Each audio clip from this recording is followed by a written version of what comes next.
गरुड़ जी ने कहा, हे केशव, नरक से आया हुआ जीव माता के गर्भ में कैसे उत्पन्न होता है? वह गर्भवास आदि के दुख खून को जिस प्रकार भोगता है, वह सब भी मुझे बताइए। भगवान विष्णु ने कहा, स्त्री और पुरुष के संयोग से जैसे मनुष्य की उत्पत्ति होती है, उसे मैं तुम्हें कहूंगा। ऋतुकाल के आरंभ के 3 दिनों तक इंद्र को लगी ब्रह्म हत्या का चतुर्थांश रजस्वला स्त्रियों में रहता है। उस ऋतुकाल के मध्य में किए गए गर्भाधान के फलस्वरूप पापात्माओं के देह की उत्पत्ति होती है। रजस्वला स्त्री प्रथम दिन चांडालिनी, दूसरे दिन ब्रह्मघातिनी और तीसरे दिन रजकी, धोबिन कहलाती है। नरक से आए हुए प्राणियों की ये 3 माताएं होती हैं। दैव की प्रेरणा से कर्मानुरोधी शरीर प्राप्त करने के लिए प्राणी पुरुष के वीर्य का आश्रय लेकर स्त्री के उदर में प्रविष्ट होता है। एक रात्रि में वह शुक्राणु कलल के रूप में, 5 रात्रि में बुदबुद के रूप में, 10 दिनों में बेर के समान तथा उसके पश्चात मांसपेशियों से युक्त अंडाकार हो जाता है। 1 मास में सिर, 2 मास में बाहु आदि शरीर के सभी अंग, तीसरे मास में नख, लोम, अस्थि, चर्म तथा लिंगबोधक छिद्र उत्पन्न होते हैं। चौथे मास में रस, रक्त, मांस, मेदा, अस्थि, मज्जा और शुक्र ये 7 धातुएं तथा 5वें मास में भूख प्यास पैदा होती है। छठे मास में जरायु में लिपटा हुआ वह जीव माता की दाहिनी कोख में घूमता है और माता के द्वारा खाए पिए अन्नादि से बड़े हुए धातुओं वाला वह जंतु विष्ठामूत्र के दुर्गंधयुक्त गड्ढे रूप गर्भाशय में सोता है। वहाँ गर्भस्थ क्षुधित कृमियों के द्वारा उसके सुकुमार अंग प्रतिक्षण बार बार काटे जाते हैं, जिससे अत्यधिक क्लेश होने के कारण वह जीव मूर्छित हो जाता है। माता के द्वारा खाए हुए कड़वे, तीखे, गरम, नमकीन, रूखे तथा खट्टे पदार्थों के अति उद्वेजक संस्पर्श से उसे समूचे अंग में वेदना होती है और जरायु अर्थात झिल्ली से लिपटा हुआ वह जीव आंतों द्वारा बाहर से ढका रहता है। उसकी पीठ और गर्दन कुंडलाकार रहती है। इस प्रकार अपने अंगों से चेष्टा करने में असमर्थ होकर भी वह जीव पिंजरे में स्थित पक्षी की भांति माता की कुक्षी में अपने सिर को दबाए हुए पड़ा रहता है। भगवान की कृपा से अपने सैकड़ों जन्मों के कर्मों का स्मरण करता हुआ वह गर्भस्थ जीव लंबी श्वास लेता है। सी स्थिति में भला उसे कौन सा सुख प्राप्त हो सकता है?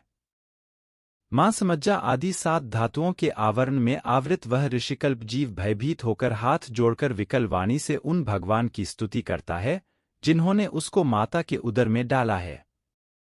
7वें महीने के आरंभ से ही सभी जन्मों के कर्मों का ज्ञान हो जाने पर भी गर्भस्थ प्रसूतिवायु के द्वारा चालित होकर वह विष्ठा में उत्पन्न सहोदर, उसी पेट में उत्पन्न अन्य कीड़े की भांति एक स्थान पर ठहर नहीं पाता। जीव कहता है, मैं लक्ष्मी के पति, जगत के आधार, अशुभ का नाश करने वाले तथा शरण में आए हुए जीवों के प्रति वात्सल्य रखने वाले भगवान विष्णु की शरण में जाता हूँ। हे नाथ, आपकी माया से मोहित होकर मैं देह में अहम भाव तथा पुत्र और पत्नी आदि में ममत्व भाव के अभिमान से जन्म मरण के चक्कर में फंसा हूँ। मैंने अपने परिजनों के उद्देश्य से शुभ और अशुभ कर्म किए, किंतु अब मैं उन कर्मों के कारण अकेला जल रहा हूँ। उन कर्मों के फल भोगने वाले पुत्र क्लत्रादि अलग हो गए। यदि इस गर्भ से निकलकर मैं बाहर आऊं तो फिर आपके चरणों का स्मरण करूंगा और सा उपाय करूंगा जिससे मुक्ति प्राप्त कर लूं। विष्ठा और मूत्र के कुएं में गिरा हुआ जठराग्नि से जलता हुआ एवं यहां से बाहर निकलने की इच्छा करता हुआ मैं कब बाहर निकल पाऊंगा? जिस दीनदयाल परमात्मा ने मुझे इस प्रकार का विशेष ज्ञान दिया है, मैं उन्हीं की शरण ग्रहण करता हूं जिससे मुझे पुनः संसार के चक्कर में न आना पड़े। अथवा मैं माता के गर्भगृह से कभी भी बाहर जाने की इच्छा नहीं करता, क्योंकि बाहर जाने पर पाप कर्मों से पुनः मेरी दुर्गति हो जाएगी। इसलिए यहाँ बहुत दुख की स्थिति में रहकर भी मैं खेदरहित होकर आपके चरणों का आश्रय लेकर संसार से अपना उद्धार कर लूंगा। श्री भगवान बोले, इस प्रकार की बुद्धि वाले एवं स्तुति करते हुए 10 मास के ऋषिकल्प उस जीव को प्रसूतिवायु प्रसव के लिए तुरंत नीचे की ओर ढकेलता है।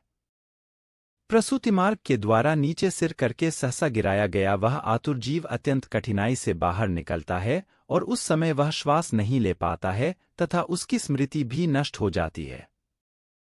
पृथ्वी पर विष्ठा और मूत्र के बीच गिरा हुआ वह जीव मल में उत्पन्न कीड़े की भांति चेष्टा करता है और विपरीत गति प्राप्त करके ज्ञान नष्ट हो जाने के कारण अत्यधिक रुदन करने लगता है। गर्भ में, रुग्णावस्था में, श्मशान भूमि में तथा पुराण के पारायण या श्रवण के समय जैसी बुद्धि होती है, वह यदि स्थिर हो जाए तो कौन व्यक्ति सांसारिक बंधन से मुक्त नहीं हो सकता। कर्मभोग के अनंतर जीव जब गर्भ से बाहर आता है तब उसी समय वैष्णवी माया उस पुरुष को मोहित कर देती है।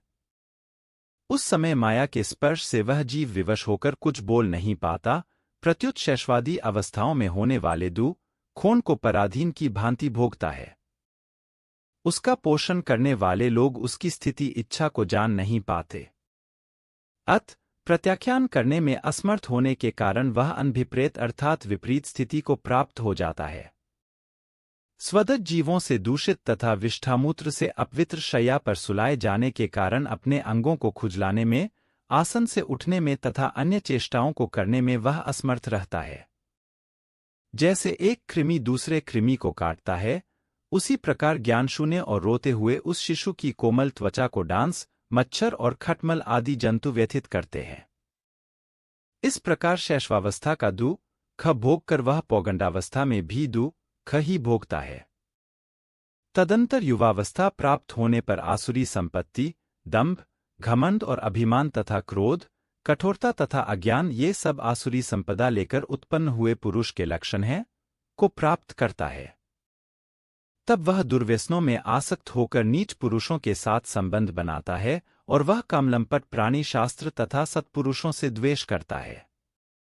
भगवान की माया रूपी स्त्री को देखकर वह अजितेंद्रिय पुरुष उसकी भाव भंगिमा से प्रलोभित होकर महामोहरूप अंधतम में उसी प्रकार गिर पड़ता है जिस प्रकार अग्नि में पतंगा, हिरन, हाथी, पतंगा, भोंगरा और मछली ये पांचों क्रमश शब्द, स्पर्श, रूप, गंध तथा रस इन 5 विषयों में एक एक में आसक्ति होने के कारण ही मारे जाते हैं। फिर एक प्रमादी व्यक्ति जो 5 इंद्रियों से 5 विषयों का भोग करता है, वह क्यों नहीं मारा जाएगा? अभीप्सित वस्तु की अप्राप्ति की स्थिति में अज्ञान के कारण ही क्रोध हो आता है और शोक को प्राप्त व्यक्ति देह के साथ ही बढ़ने वाले अभिमान तथा क्रोध के कारण वह कामी व्यक्ति स्वयं अपने नाश हेतु दूसरे कामी से शत्रुता कर लेता है। इस प्रकार अधिक बलशाली अन्य कामीजनों के द्वारा वह वैसे ही मारा जाता है जैसे किसी बलवान हाथी से दूसरा हाथी। इस प्रकार जो मूर्ख अत्यंत दुर्लभ मानव जीवन को विषयासक्ति के कारण व्यर्थ में नष्ट कर लेता है, उससे बढ़कर पापी और कौन होगा? सैकड़ों योनियों को पार करके पृथ्वी पर दुर्लभ मानव योनि प्राप्त होती है। मानव शरीर प्राप्त होने पर भी द्विजत्व की प्राप्ति उससे भी अधिक दुर्लभ है। अति दुर्लभ द्विजत्व को प्राप्त कर जो व्यक्ति द्विजत्व की रक्षा के लिए अपेक्षित धर्मकर्मानुष्ठान नहीं करता, केवल इंद्रियों की तृप्ति में ही प्रयत्नशील रहता है, उसके हाथ में आया हुआ अमृत स्वरूप वह अवसर उसके प्रमाद से नष्ट हो जाता है। इसके बाद वृद्धावस्था को प्राप्त करके महान व्याधियों से व्याकुल होकर मृत्यु को प्राप्त करके वह पूर्ववत महान दुःखपूर्ण नरक में जाता है। इस प्रकार जन्म मरण के हेतुभूत कर्मपाशों से बंधे हुए वे पापी मेरी माया से विमोहित होकर कभी भी वैराग्य को प्राप्त नहीं करते। हे तार्क्ष्य, इस प्रकार मैंने तुम्हें अंत्येष्टि कर्म से हीन पापियों की नरक गति बताई, अब आगे और क्या सुनना चाहते हो? इस प्रकार गरुड़ पुराण के अंतर्गत सारोद्धार में पापजन्मादिदुःख निरूपण नामक 6ठा अध्याय पूर्ण हुआ।